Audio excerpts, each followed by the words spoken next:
L'Organisation mondiale de la santé dit que la santé mentale, c'est un état de bien-être qui vous permet d'affronter les difficultés normales de la vie et puis aussi de participer à la communauté. Il y a plusieurs explications. Déjà, l'adolescence et le moment où on est un jeune adulte, c'est un moment de construction, de changement, de vulnérabilité. Et c'est vrai que la période du confinement, ça a été une période où justement ces relations sociales se sont bloquées. Et en réalité, beaucoup de jeunes, à l'issue des confinements, n'ont pas réussi à retrouver une bonne santé mentale. Donc, il y a déjà eu cet effet-là.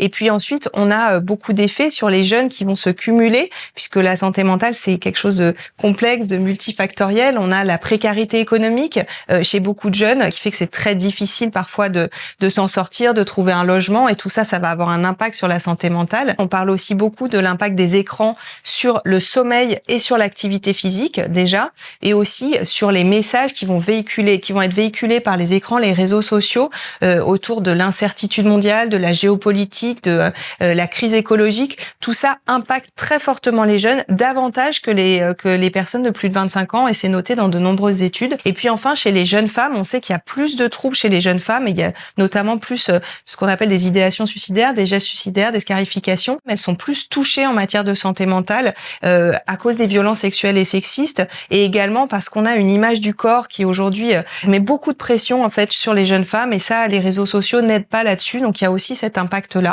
Et puis enfin, il y a tous les phénomènes de pression scolaire qui ont plutôt tendance à augmenter et qui vont infecter beaucoup les jeunes aujourd'hui.